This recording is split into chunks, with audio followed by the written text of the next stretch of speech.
அந்த இரவு எகிப்து தேசம் முழுவதும் நிசப்தமாயிருந்தது. ஆனால் இஸ்ரவேலின் வீடுகளில் பயமும் நம்பிக்கையும் ஒன்றாக துடித்து கொண்டிருந்தது.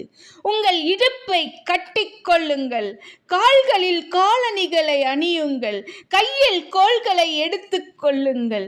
இது மனிதன் சொன்ன வார்த்தை அல்ல, இது கர்த்தரின் கட்டளை. நூற்றாண்டுகளாய் அடிமைத்தனத்தில் நெஞ்சம் நொறுங்கிய ஜனங்கள், கண்ணீரோடு செங்கற்களை சுமந்த கைகள் இன்றோ பயணத்திற்கு தயாராகின்றன. வாசல்களில் பூசப்பட்டிருந்த ஆட்டுக்குட்டியின் இரத்தம், அது இரத்தம் அல்ல, ரட்சிப்பின் அடையாளம். அடிமைத்தனத்தின் முடிவுக்கான சீட்டு. எகிப்தின் வீடுகளில் அழுகுரல் எழும்புகிறது. ஆனால் இஸ்ரவேலின் வீடுகளில் நம்பிக்கையின் அமைதி தழுவுகிறது.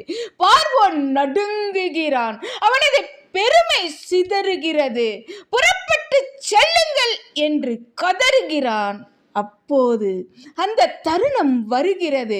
பெண்கள் தங்கள் பிள்ளைகளை அணைத்துக் கொள்கிறார்கள். மூப்பர்கள் கண்ணீருடன் வானத்தை நோக்குகிறார்கள். இளைஞர்கள் சுதந்திரத்தின் முதல் அடியை எடுத்து வைக்கிறார்கள். அவர்கள் ஓடவில்லை, அவர்கள் கர்த்தரின் வாக்குத்தத்தத்தை நோக்கி நடக்கிறார்கள். அடிமைகளாய் நுழைந்த எகிப்தை ஜெப வீரர்களாய் விட்டு வெளியேறுகிறார்கள். கர்த்தர் முன்னால் செல்கிறார். மேகஸ்தம்பம் வழிகாட்டுகிறது, அக்கினி ஸ்தம்பம் பயத்தை அகற்றுகிறது. அடிமைத்தனத்தின் இரவுக்கு பிறகு கர்த்தரின் விடுதலையின் காலை நிச்சயம் வருகிறது.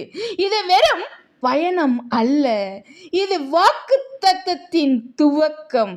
அடிமைத்தன வீடாகிய எகிப்திலிருந்து தேவன் சொன்ன வாக்குத்தத்தம் நிறைவேறுகிறது. கர்த்தர் தாமே ஆசீர்வதிப்பாராக. ஆமென்.